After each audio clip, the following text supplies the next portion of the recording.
What spur of the moment. I wasn't planning on doing this before, but I'm going to do it anyway. I ask questions. What questions do you have, and how can I answer them?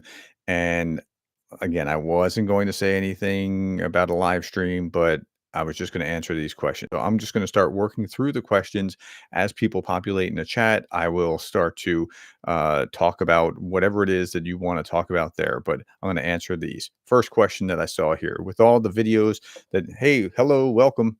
With all the videos that you make, how do you get any teaching done? It's tough. I'm a very disciplined person.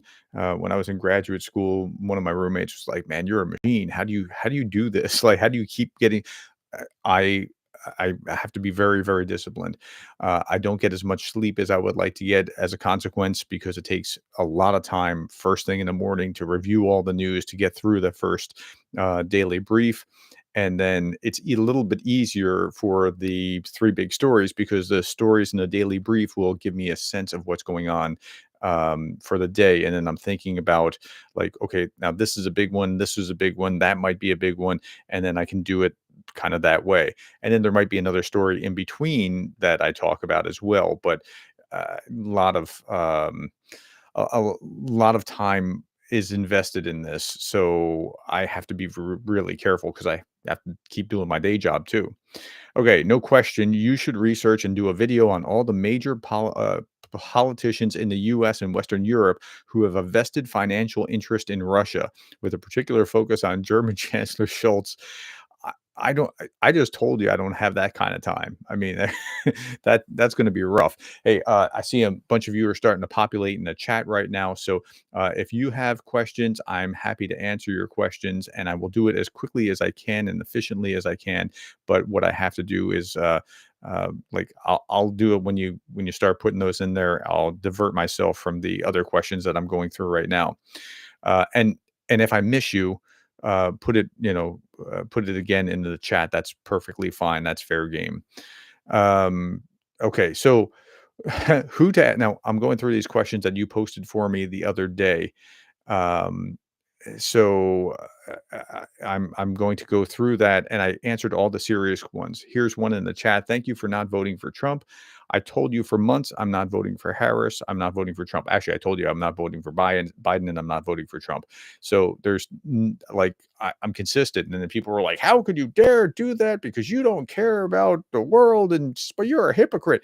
Listen, in my state, no, in the United States, every state cast 48 out of 50 states cast their votes for all their electoral college votes for whoever has a simple majority. That's 50% plus one vote, right? My state will go Republican by 300,000 votes, regardless of what I do. So unless you are interested in just the symbolic nature of that, that I took that symbolic stand. No, what I did was I actually it was the Europeans that taught me that, or that made me think what I was thinking, and that I asked some time ago. So, if you're European only, answer this question: do you vote for someone who aligns better with you, uh, even if you know that they don't have a possibility of even being in parliament? Yes, to a man, they all said, or largely said yes. I don't remember if it's 100%, but so, and I was thinking about that. I was like, well, you got a choice between someone who's going to slow walk aid, who I think is still going to support Ukraine, but do it in this miserable way where they barely do it, or an isolationist. I mean, you can't win in either scenario here. But okay, I'll talk more about that in these questions below in just a little bit. We're making the same mistakes as the Axis did in World War II. We're fighting separate wars. Yeah, yeah, yeah. You're onto something, Rock. Dictatorial bloc is fighting one war with many fronts, like allies did in World War II. How do we get our side to change? I don't know, but you're identifying something really significant. Hello, thanks for the videos from the UK, Peter Orama. Reggie, your thoughts on Georgia election, country not USA? Yeah, it's bad. I'm going to show you some things in the three big story segment tonight about how they're stuffing the ballot boxes or beating up poll workers or getting extra polls or extra ballots, that sort of thing. Yeah. Marton Stiggy. So I'm probably mispronouncing that. I'm just assuming that I am. Do I support the Electoral College? Yes, because that's a system. And if you play the system the way the system is, that's fine. You can do it that way. That's perfectly legitimate. People complain about the Electoral College and say, well, so and so won the electoral college but lost the popular vote, but that's the system. It's like saying in a football game, but they ran more yards, they should have won. No, the way the football game, American football, is played is you have more touchdowns, you win the game, right? I mean, that's so it's fine to have the system, just know that you have to play to the system. Kevin Delaney, good morning, Professor. Still too close to call yeah, it's too close to call the election. Is there evidence of North Korean soldiers active in Ukraine occupied territories, not cursed but occupied? I don't know. And no, your last question was, does it matter? No, it doesn't matter. North Korea is at war with Ukraine. I mean, that's happened. Now, they were supplying those weapons, those artillery shells to you. I was asking this morning, I haven't put out the video yet, but in my daily brief, which I'm about to put out after this, um, I wonder how many Ukrainians Kim Jong-un is responsible for killing through the means of Russians who are launching his artillery shells. I mean, that's a miserable thought. Um, okay, is there any chance you could do a collab with Jake Bro? Yeah, we've already done the collaboration. Go look in the collaborations playlist. Do you watch Trump's ep on Joe Rogan? I watched little clips of it, but I didn't watch the whole of it. Hi, Darren. What response from South Korea to Russia and North Korea do you think is going to be?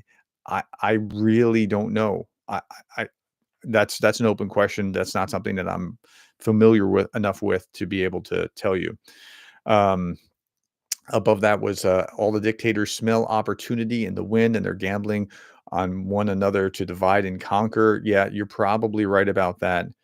I think that's uh, a fair assessment. Hello, Cheryl. Nice to see you. It's a little later in the day for you. I wasn't planning on doing this, and then I just thought, well, I'm answering these questions anyway. Did I see the Enforcer channel attacking Jake? The community needs to stop defending them. I'm not defending them, but they have attacked Jake before. They've attacked. I mean, they and Mercado go back and forth all the time. I leave these guys alone.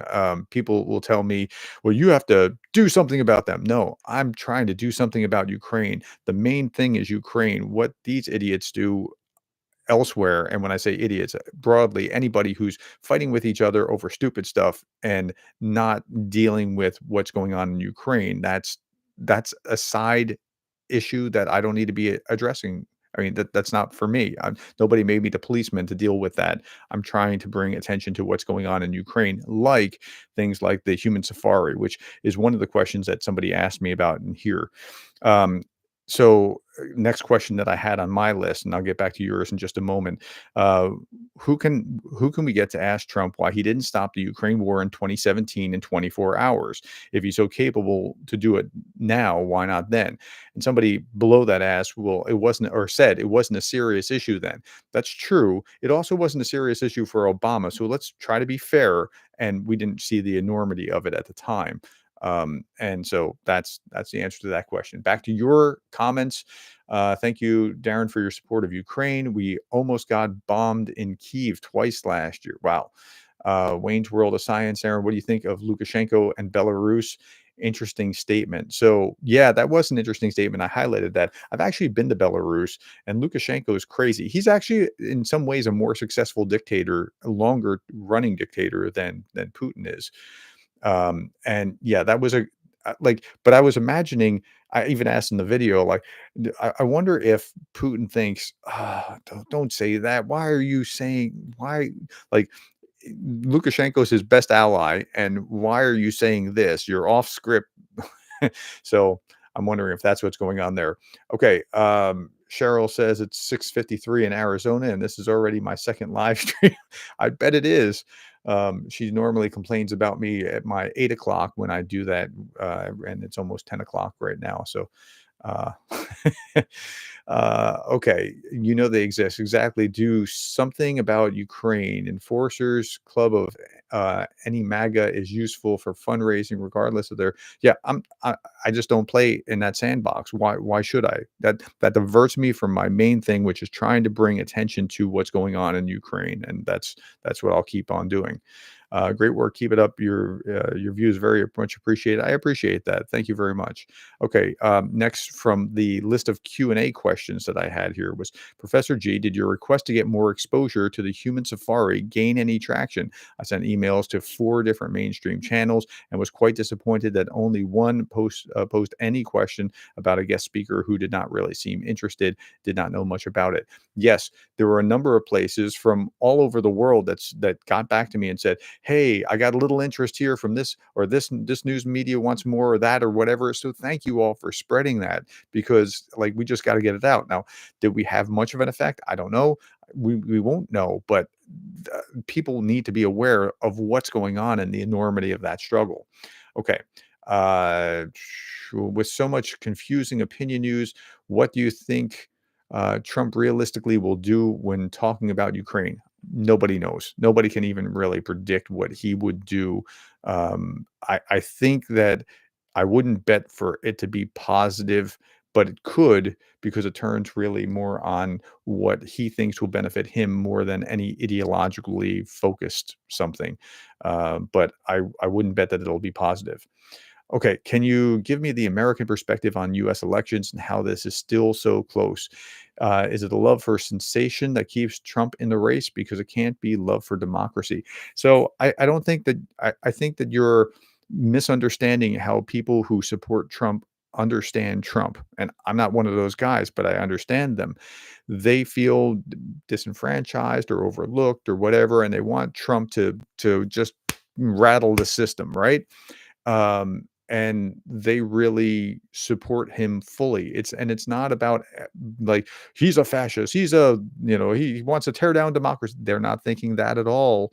Well, I mean, I'm sure there's a small fraction somewhere, but that's not the way that they're thinking about that. They're thinking he's going to champion the little guy that's been forgotten. Okay, that's where they are. So yes, it's close. It's unbelievably close. It is now it could turn like because it's so close, it could turn and be very lopsided when it's all said and done because like 50-50 means if 4 or 5 of those swing states break one way, it'll look like a blowout. And you would say, how could it be so close? But right now it seems very, very close. So I couldn't call it if I wanted to at this point. Where right after the assassination attempt and Biden's speech, I was like, I can't see any scenario where Trump doesn't win. And then a lot of things have changed, like Kamala getting into the race as opposed to Biden, who everybody could kind of tell was not doing well. Okay. Darren Vaughn says, Professor, will you see Greg this weekend on his travels? I will not. He's not going to be anywhere near me, but we'll be doing some collaborations. Mr. Professor, I really enjoy your videos, but please remember that every vote counts. It does not in the way that you're saying. Okay. The American system in my state, every vote so every vote counts in a way, but it doesn't. So if you have, let's say you have 100 people, 101 people vote, 50%, 50 of them vote for Kamala, 51 vote for Trump, then it goes for Trump. If it was 50 voted for Kamala and 300,000 vote for Trump, it goes to Trump. It doesn't matter, or vice versa. I mean, you could reverse that as well. It doesn't matter. Every vote doesn't count in that way. And I live in one of those states that is just going to go for the Republicans. Now, if I lived in California, every vote wouldn't matter either because it's just going for Harris. It just is. So you have to understand the system that we're within. And so that's different. If you're European, I understand how you wouldn't understand that necessarily, but that's the way, because the states as a state throw their electors for the president to with this one or that one. So, okay, that's how it works. Um, uh, let's see, where was I? Let me go to the last one at the bottom here. Hey, Professor, do you have any idea how that website about Russian losses calculates numbers? Tell me more about what we're talking about here, and which website, so you can just pop that into the link and we'll look at that. Uh, it counts if no one gets to 270. Well, if no one get no, it doesn't, because if it gets, you don't understand the system. If it gets to 270, if no one gets to 270, or if there's a tie, then it goes to Congress. So it's still not me. So that's the way our system works in the United States. Do your Republican friends mainly vote Republicans as a party or Trump as a person? So my Republican friends mainly vote Republican as a party, and many of them are having the same moral conflict that I have of Trump's really not conservative. He is this populist thing that kind of looks like it, but's really not. And in many ways, and so they're wrestling with, well, what do I do? I don't want that, but I can't vote for him. And that's where most of my Republican friends are. Not all of them. There are some that are just swallowed the whole MAGA thing, and I can't understand because I thought they were more solid than that. But that's most of my friends are somewhat like me. Um, Normality remembered, Prof. I'm a bit behind you in the stream, but as a UK citizen, I can say that the UK people definitely vote strategically.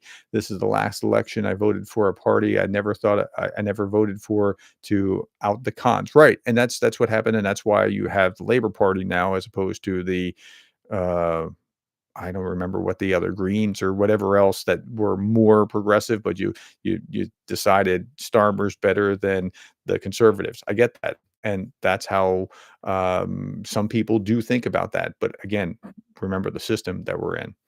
Okay, Cheryl says my comfortably well-off evangelical relative told me during the primary, Haley is boring. Trump is fun and exciting. We're voting for Trump. Yeah, so that's like the MAGA mentality is that sort of thing. A more conservative mentality would have looked at the policy positions and voted for for Haley. And yeah, okay. Uh, let's see. Guy says Trump reminds me of Jim Jones, the cult leader who broke the rules he demanded his followers to follow. Well, a lot of bad leaders do that. In fact, there's now I'm going to nerd out here because this is my discipline. Is my PhD is in organizational leadership. There is a high correlation between the level that you are in the hierarchy and how much you're willing to break the rules. And that's just been established. So that's really an interesting phenomenon anywhere, not just with Trump. And I'm not glossing that over or anything. I'm just saying that that actually does happen. Uh, I can't weigh it out and vote for Harris. Didn't vote for Trump either. I always vote third party, but Trump at least has substance. Harris just sucks. Okay, so this is a conservative or someone on the right side of the spectrum talking about that. I get that. Now, it matters if you're in one of about 6 or 7 swing states. It won't matter in my state. It won't matter in California. But if you're in Arizona, Michigan, let's see, Michigan, Pennsylvania, North Carolina, Georgia, those kind of states, Wisconsin, if you're in those states, it's going to really matter. What do I think of loss of morality in public sphere across the world? Yeah, it's terrible, no. So this is interesting because since 26, well, okay, social media has only been here for about a decade, and particularly since 2016, you've seen like just a real turn in the way that we deal. Let's just talk about civility rather than just morality, but just in the way that we deal with each other as far as civility, it's pretty bad. And I think social media is part of what's to blame here with this. Um, Stretch says he's in Texas. Yeah, and it's just totally red. You're not going to make a dent in Texas in the election. Okay, going back to the other questions that I had that I started with, what was the result of the incursion into Kursk? They still own about 3/4 of the real estate that they took in Kursk, and the Russians haven't been able to push them out. And the Russians had a deadline of October 15th that now is a deadline of February. And the North Koreans are headed that way. So that's what we know about that. What source would you recommend to know a candidate's stance on Ukraine to assist with voting? All you can go with is what the candidates has said. There's not I mean, that's what I would go with. I'd look at what Harris said, and Harris says this, and then her administration has done that, and compare those and see if that's better than what Trump has said and what Trump has done in the past. Now, what Trump has said has not given me any great hope that he's going to be a good supporter of Ukraine. I don't think that that's likely. But what Harris has said has not matched what the administration has done, and she's part of this Biden-Harris administration, and so I she seems like the better, more supportive voice for Ukraine. But what happens when she's elected, if she's elected? So there we are. That's the best I can answer for that. Um, One more, and then I'll come back to your chat questions. Is it really true that Trump didn't like Zelensky having a good relationship with his nemesis, Hillary and Bill? Could you explain this vendetta against Ukraine? I know nothing about Zelensky having a great relationship with Bill and Hillary. And if you know anything, you can put that in the chat. Maybe you can inform me. Okay, back to your questions over here. Trump came to the Norfolk area in the early 80s, and his arrogance turned me against him. Okay. Zelensky abandoned Kursk forces. 2,000 are surrounded, and Russia has orders to take no prisoners. I don't think that that's accurate. Um, uh, so deep state king. So do you think that on the chance that Trump wins and we only have one? Okay, hold on a second. Just something just popped up here. Thank you, Johnny, for the gifted membership. I appreciate that. Um, uh, where was I? I was reading. So do you think that on the chance that Trump wins and we only have the one term with him, would you think that MAGA movement will fade? I certainly hope so. There's going to be a fight for the soul of the Republican Party after this is done. After Trump, conservatives having to like retake the party from the populists. Like there's something fundamentally different about MAGA in spirit, in demeanor, in not just policy. Like if this was just an election about policy, it might be different. And even then, Trump has watered down the policy that conservatives have generally thought through. It's not the same. Uh, well, let's see here. MAGA will chill out after he leaves. It's just one term, but these guys, I don't know that they will, but they won't have the same person inflaming things with the way that he is able to do that. It may very well burn out some. We'll see how that all plays out. Do you think Russia is prepared to lose almost all of their material in this war? I think that they're prepared to lose a lot more than we give them credit for being prepared to lose, and that's very sad to see. Okay, next from the list of questions that I was starting to go through at the very beginning, how does it feel to be manipulated by Polymarket Show? Um, I wasn't, because I wasn't showing you Polymarket. I was showing you the predicted market, which is different. It's a similar kind of thing, but it's not the same. And the predicted market was slightly edging toward Trump.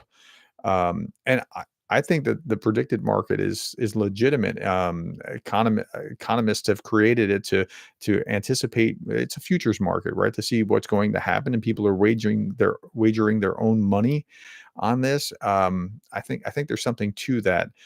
But again, everything's too close to call. One day I'm showing Trump's up, another day I'm showing Harris is up, and I'm not manipulating this. I'm just showing you what the actual polls are, and it's just too close. Okay, I agree with Cheryl. We need something different. What did Cheryl say? Unfortunately, more than two parties is the losing proposition in the USA system. We need ranked choice voting. Well, I mean, if they change the system, then you play to a different system. But with the system that we have, this is where we are. Marcus says, hello, Prof. Gerdes. What do you think about the idea of having Republican ministers in case of Kamala Harris winning? Or I guess you mean secretaries of something or another. I don't know if she's going to do that or not. I mean, Harris has, to her credit, run to the middle, very much like a Keir Starmer scenario, in trying to broaden the tent on her side. Harris, the senator, was very liberal. Harris, the vice president has been muted a little bit, and Harris, the presidential candidate, has tried to reach out. To her credit, I don't know if she would govern that way, but that is my perception of what she has done. So I don't know what she would or shouldn't, what would or wouldn't do. Now, on the other side, Trump, thinking he had the game locked, went with a terrible choice of a vice president in Vance if he was going to win the election against Harris. But he didn't know that he was going to be going against Harris. He thought he had a beat against Biden, and he just doubled down on MAGA. And so, because he thought he could. Um, yeah, Alaska and New Hampshire do already have ranked choice voting, but it is not the system within most of the United States. Okay, Emperor of Quarks says, "Hi, Professor. Watching your war videos of the worst kind all day, every day, and cruelty and murder by the Russian soldiers on a devastated people. My question is, how do you protect you and your mental health?" Um, so part of it is I'm looking at it clinically, um, like a doctor looking at a patient's body. And it's not just so I don't spend as much time as some people like Andrew Perpetual. I don't know how he survives this because he's looking at some just devastation all the time. My intake of that sort of thing is very limited of just seeing, people getting exploded or that sort of thing. But I read a lot of Russian propaganda kind of stuff. Like I go to a lot of RT and TASS and Pravda and that sort of thing. But I'm looking at it not to say, "Oh, that's interesting," and be, brainwashed. I'm looking at it to say, what are they trying to say? What are they trying to communicate to their people? What are they trying to communicate to the Ukrainians, to the wider world, and why? So I'm trying to it's like a puzzle trying to figure out, well, if they're saying this, it's because they're trying to communicate that. And so that I think is a preservative, if that answers the question. Um So I'm going back to the other questions for just a moment. I would like everything Elon Musk said, past and present, fact checked. There's not enough time in a day for that. Okay, somebody just put up a what do you call this when it turns colors? See, I'm terrible at this. Um, like a paid thing. They thank you for that, by the way. Um, a super chat. Thank you. I'm terrible at this. This is not what I spend most of my time on. I spend most of my time just doing little videos trying to explain context. Um, how do you know how Thad is doing in Israel? So let me talk briefly to what was going on in Israel since you asked a question. Israel provided a fairly muted, but still a response proportionally to what Iran did. Had they not done this, this would send a very bad message. And now I know people are like, no, but Israel's bad, or you're gonna, well, okay, hold, suspend that. Just hear my argument here. So if Russia does something to Ukraine and there's not a response, and this is what we're seeing with Jake Sullivan. Not we don't want to, get them upset or right. That only antagonizes by providing a reason and a thinking that we should do more. Okay, so the correct response is to retaliate, and to retaliate in proportion. And if you retaliate in proportion, it can be okay. We did this, they did that, and it can settle. If they retaliate with greater proportion, then they have to retaliate in greater proportion still. If one side does it and the other side doesn't do anything, then the one side that did it's going to do more and then do more and then do more. And that's what we're seeing with the Russian scenario, where we're not allowing Ukraine to strike back with the kinds of things that they need to be able to strike back with.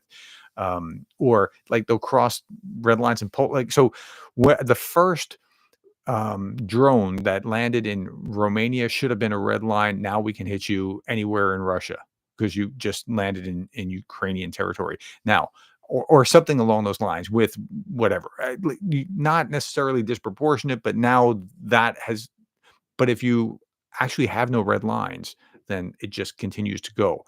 And so that's a long way of saying what Israel did, they had to do, because if they didn't do it, it would be a bluff. And I think right now in Russia and Ukraine, Russia and the West are kind of bluffing each other. Russia's bluffing about nukes, and NATO is bluffing about actually doing anything. And that's just my assessment, but that's just where it is. Okay. Um, Stretch said, I love his shirt. Laugh out loud. Yeah, it says, may the mass times acceleration be with you. Yeah. So yeah, that's what that says. Um, May the force. Yeah, you get it. He who laughs last thinks slowest. Does Mike Pompeo still have any influence in Trump's potential second term? Theoretically, he seems to be very hawkish toward Russia and yet seems favorable to Trump's presidency. Yeah, he's one of those that's kind of walking that divide reasonably well. And if Trump wins, you want people like that around him. I don't know whether Trump will win. I'm not advocating one way or another. I'm just trying to provide context. But if that happens, you definitely want to get people around him that are like that. I think Harris is more comfortable leaning into her justice fighter prosecutor muscle. It's more who she is really that drives Harris. It's justice. I think it's a positive thing for the time. Okay. Uh, who does who does the professor want to win the election? I want different candidates, Ben. I just I I want I what I wanted was someone like Haley where I could be behind the candidate and that person would be supporting Ukraine. I'm not getting that. Um, so, I mean, I voted for Haley in the primary, and that's where you can actually have a significant effect is in the primary. Fewer people are voting, your effect is magnified, but I lost, and that's the way elections work. Sometimes you win, sometimes you lose. Okay, do you think the shirt of Zelensky actually gets under Putin's skin? I don't know, but that's freaking awesome that Make Russian MRSA, which ironically MRSA, is is the acronym, Make Russia Small Again. I think that was a propaganda win. It certainly, if it didn't get under Putin's skin, it at least got under Maria Zakharova's skin. So yeah, how about that? Can going back to the earlier questions that I had, can fake F-16s be made as was done for other military vehicles? Yes, there were, I believe, fake F-16s that were going to be uh, created or painted or other things to deceive the Russians. If Trump's elected, will Europe abandon Ukraine? I don't think so. If Trump's elected, it makes it very hard comparatively for Europe. But Europe's been on notice for a year. This could happen. And so they've been trying to Trump proof what they're doing with NATO and, yeah, that sort of thing. So we'll see how that all plays out. I'm just not sure how that'll play out. How many potentially legit ways are there for Trump to contest the election if he loses? Not a lot. I mean, he can create lawsuits in a number of places, but I mean that's all that he'll be able to do really. Um, Once the election is certified in Congress, when the vice president, which is Harris, certifies whatever the states sent as electors, South Carolina sends this, and Texas sends that, and California sends this, and New York sends that, right? Once they certify it in Congress, it's done. And then if there's some kind of contest, it could be taken up by the Supreme Court, but I I don't see a scenario where that's going to be a really strong thing for Trump, unless there's some kind of really crazy um, um, election fraud and you can prove it. Like you got to be able to prove it. And there was a case in Pennsylvania where there was apparently some video. I haven't seen the video. I saw the reaction about it in the news. Um, uh, Pretend voter fraud. I'm going to be looking at that perhaps in three big stories. That might have had some kind of Russian behind it, Russian interference behind it or something. It was faked or manufactured. So we'll see how that all plays out. Okay, back to your questions. Let's see here. I like the 25th question. 25th question. I don't know what you're talking about. 1964 says, great wisdom and perspective from you, Professor. Thank you. Well, thanks. I appreciate that. We might not know who won until January of 25. Nah, I doubt that that's going to be the case. I think we'll find out sooner than later. KBG says the biggest issue if Trump wins is that MAGA politics will become the new Republican normal as opposed to 2016 to 2021 off. Well, it will entrench itself more, and that's really the danger. So I don't want Harris's policies. I don't really have anything against her. I mean, she's kind of grates on me a little bit, but that's neither here nor there. I don't really want her policies, but if but the policies that Trump would bring that I even do like are so embedded with other MAGA-like things that I don't really want those either. Like, so I'm in a really awkward place. And if Trump gets elected, then my life will be a lot easier if Harris gets elected than if Trump gets elected. But because if Trump gets elected, now I'm going to be looked at as, well, interpret, why did he say this? Why did he say that? Um, I don't know. I mean, because that's the way he is. But he's not really a conservative, and I keep beating that drum. He's different. There's something materially different about how Trump operates than how most conservatives before 2016, or most Republicans before 2016, thought, because there's a difference between the MAGA side and the conservative Reagan conservative types. Okay. Professor Gerdes, I had this thought with North Koreans traveling into Russia and being dressed in Russian uniforms. Little green men brings back memory. Yeah, that it does. We need a daily regarding the American Ukraine pact. Comer regarding the American Ukraine pact daily report of the participants and donation success. Given Trump's current public appearances, if he wins, how long before JD Vance exercises his 25th Amendment? I don't think that's going to happen. Um, I doubt that. People are making more of that because of what was made with Biden. With Biden, you could see it a mile away. With Trump, maybe you can see a glimmer of it. I don't know. Maybe I'm biased about that, and I'm not in his corner, but I just don't see it. It's not the same thing. I mean, Biden was really like wandering away at like a European conference with G7 people, and it was just that wasn't.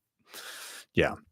Um, but why not answer directly who you'd rather win, Harris or Trump? Because I don't want either of them. I mean, that's the direct answer. Okay.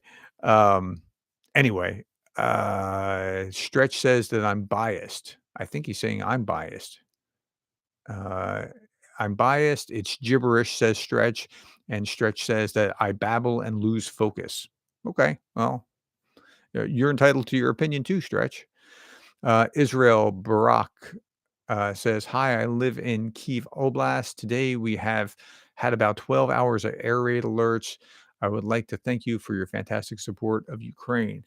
Yeah, absolutely. I'm sorry.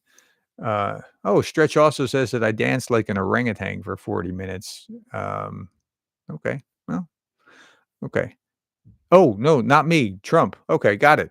Well, even if you were saying that about me, Stretch, you're still entitled to your opinion. I'm a free speech guy. Um, let's see. Thank you for your support of Ukraine. You're welcome.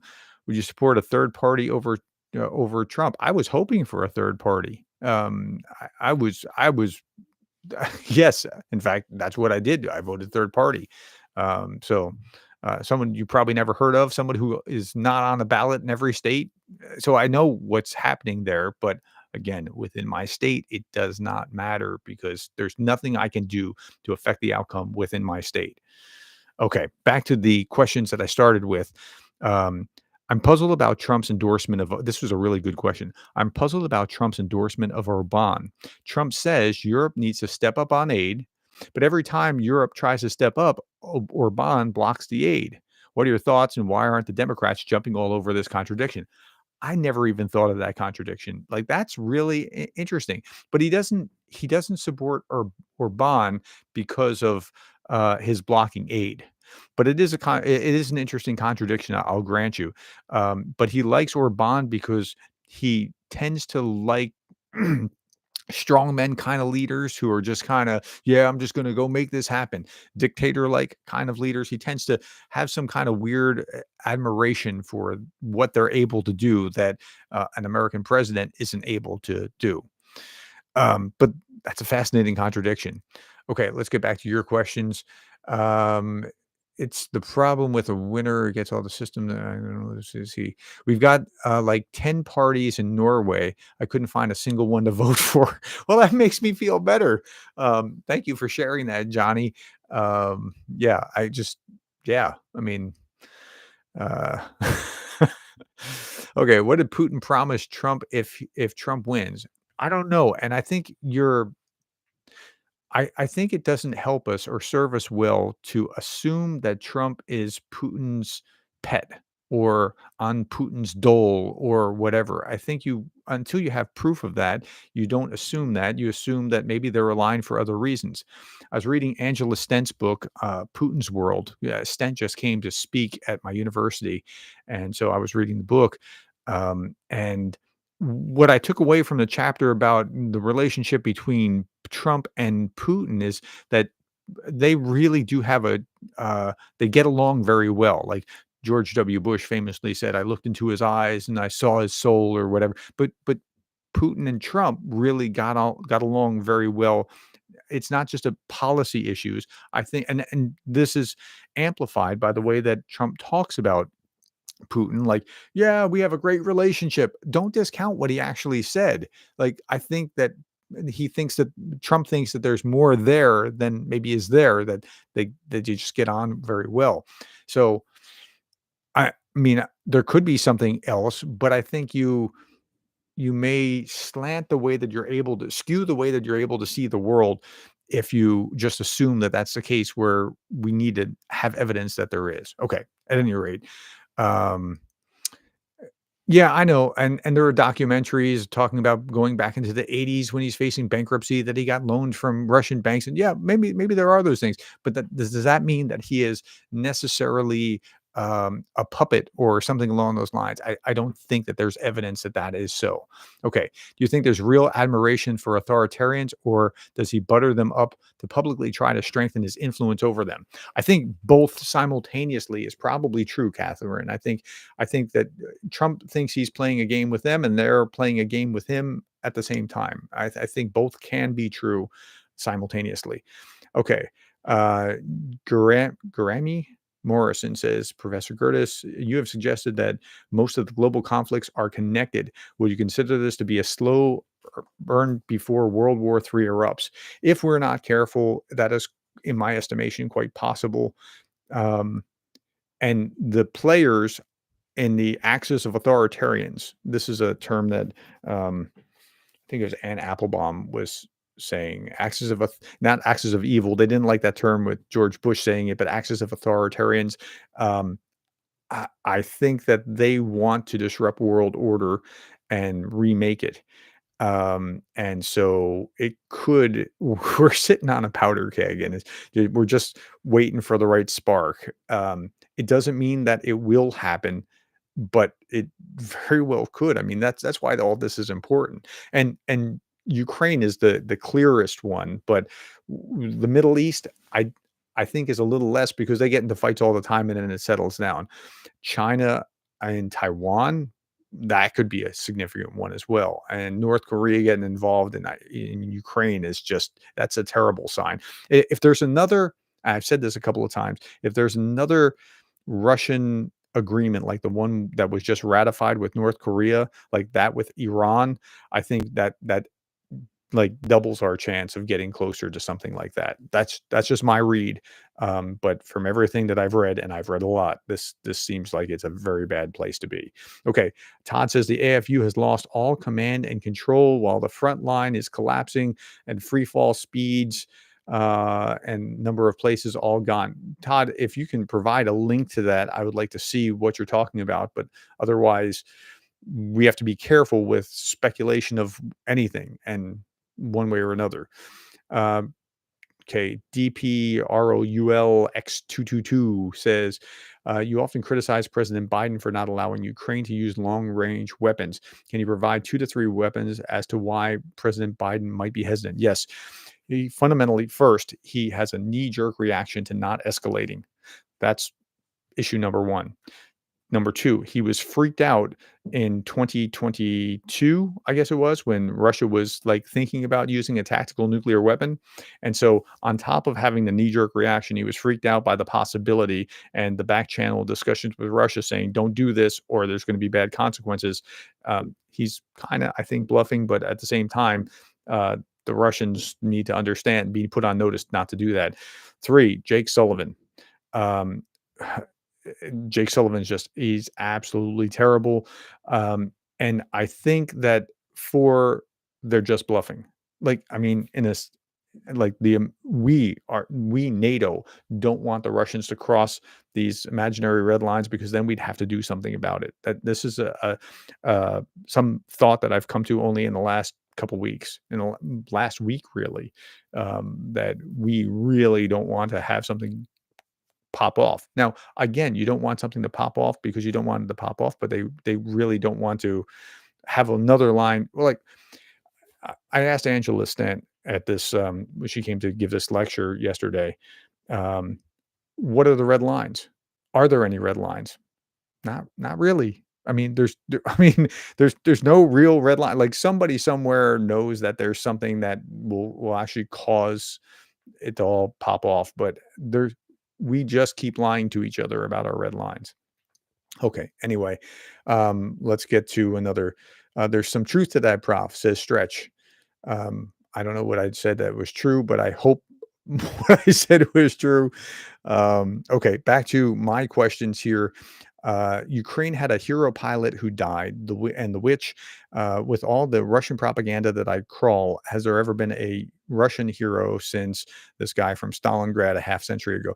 So it's not so much that there's a particular hero, but they try to laud those that have died as heroes. And I was reading a terrible article yesterday that was talking about how, like, okay, so they're getting paid many times what they could get paid in other jobs, if they go contract into the Russian army, and the death rate is very high, and they get death benefits, and their kids, if their father is killed, the kids get free college education, and so they're looking at it like a business transaction. And if you're that poor and you're a man that feels the weight of your family's obligations, you may be tempted to go into that. And, at least my kids will be better off, on the other side. And so it's not so much that there is a hero or somebody to point to, but these are heroes who have died for the glorious cause of the motherland, and that sort of that's more how it's painted from what I have seen, rather than particular individuals. Um, the only red line is nukes. Cheryl, I would like to believe that you're right. I don't think that's even a red line that would cause NATO involvement if Russia dropped a tactical nuke in Ukraine. I I I I don't think NATO would still be involved even then. And I hate to say that, but I think that that's becoming a reality. Um, Maybe you know something I don't, but that's what I've come to. David Griffith says, keep hearing that Putin is using North Korean troops is a sign of his weakness, but it's really just to show how weak he believes NATO is, that he knows he can get away with it. Yeah, David, that's exactly right. Here's another colored thing. Super chat.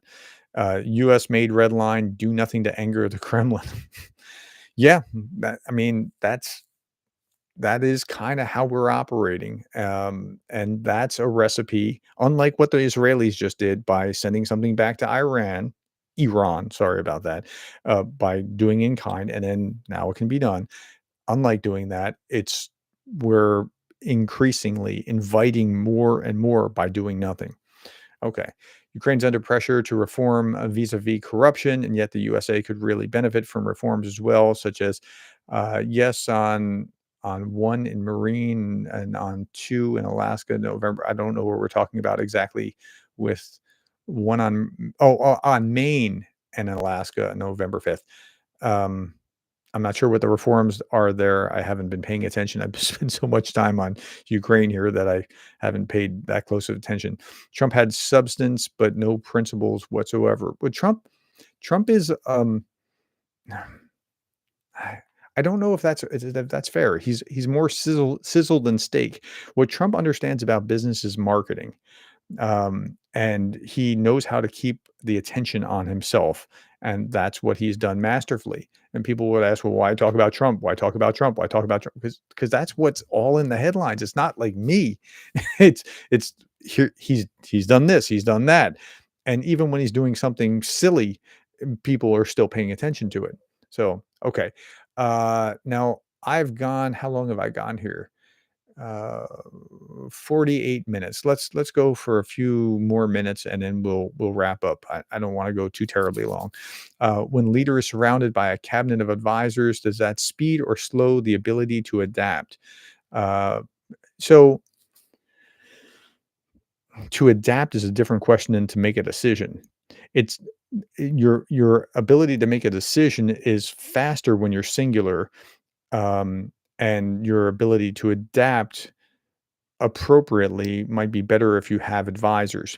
Now, when the American founding fathers were creating the presidency, the executive, they actually toyed with things like a president committee, a committee of 7 that would be the executive committee that would make the decision. Like, imagine how that would have gone over. And they decided, no, the executive needs to have speed of decision making, and the deliberation should come from Congress. And that's why you have all these congressmen that are, going to be at odds all the time, and they're making their decisions. They're really thinking through, and it goes to a second body to distill more, and they have to agree, and then it goes to the president. Okay, but for the commander in chief, he needs speed as well.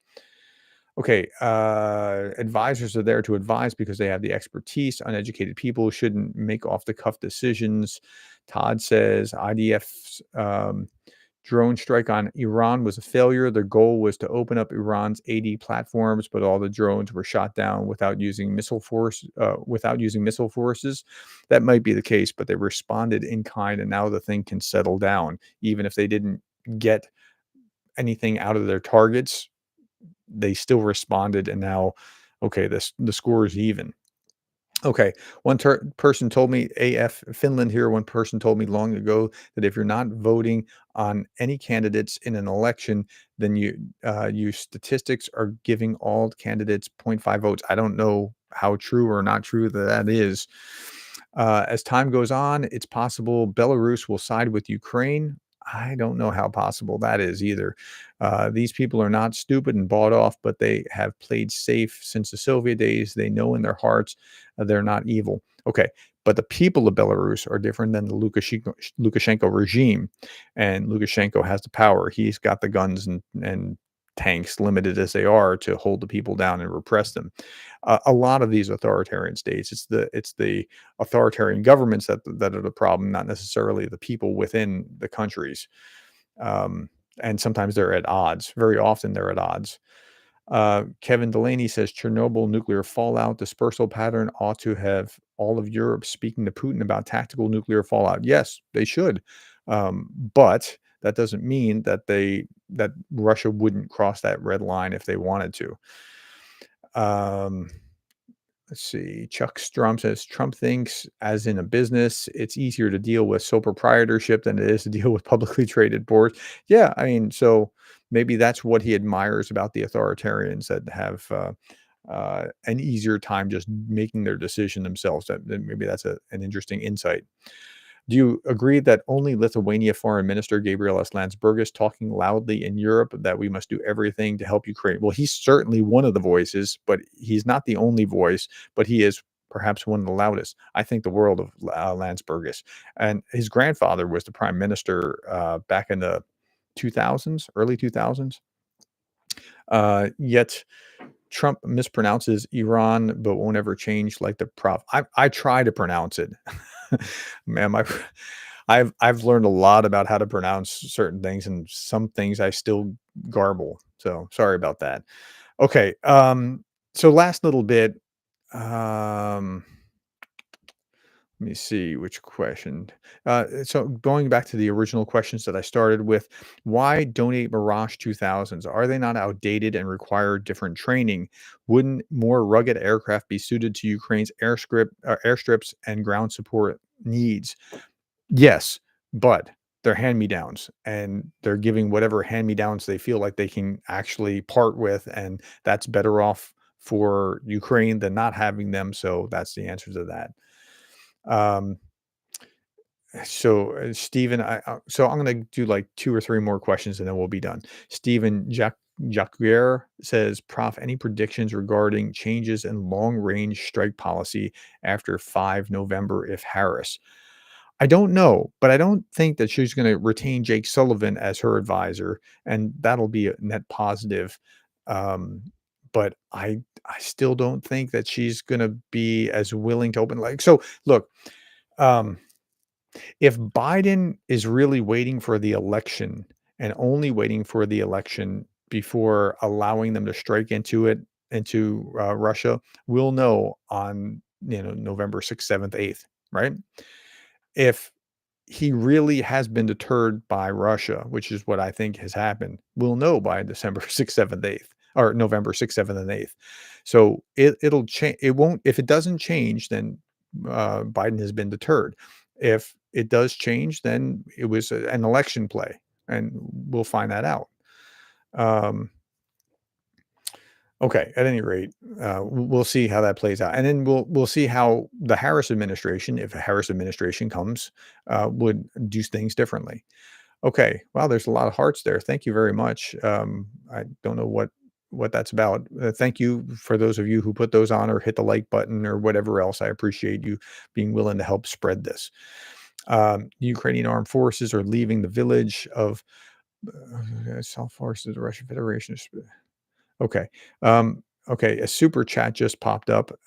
This is turning into North South Korea war. Will South Korea repay as promised when they've mended their laws like Sweden and Finland did? South Korea is really upset about North Korea being involved in this, and they're going to be far more supportive. Just like when like okay, Israel tried to stay neutral because they wanted to have stay with good relations with Russia, which is always a bad idea, and with Ukraine simultaneously. Remember, they're all about Jews. They're Israel, right? And so they and big Jewish populations from both countries. Um, but they were really upset when Iran started providing Shahi drones, and were like moved them a lot more. Well, same thing with South Korea. South Korea is moved a lot more to help, and they provided humanitarian aid before, but they're moved a lot more to help um, now that North Korea has gotten actively involved. Cheryl Waitley says some indications Harris will be tougher. Some indications Harris will be tougher, some not. I just keep encouraging her to be tough like the prosecutor when it comes to Putin. Not sure who influences her. Well, yeah, I mean, it's all yet to be determined. One, whether she'll win, and that's possible, and two, whether she'll change. And so you got three scenarios there. One to be worse than Biden. I don't see that. One to be the same as Biden. That's quite possible. Or one to be better than and more pro-Ukrainian and allowing them to do things than Biden. I suppose that's possible. But we just don't know enough to be able to say this is what's going to happen. That's not. And we have to be humble enough to recognize that we just don't know. All right. With that, let's end there. Thank you for all your time, my friends. Thank you for the likes. That really helps the stream. Thank you for the great questions that you had. I really do appreciate that. And so we're going to end the stream there, just under an hour. And thank you, thank you, thank you, thank you more than anything for being the kind of people that care about Ukraine. And that's it.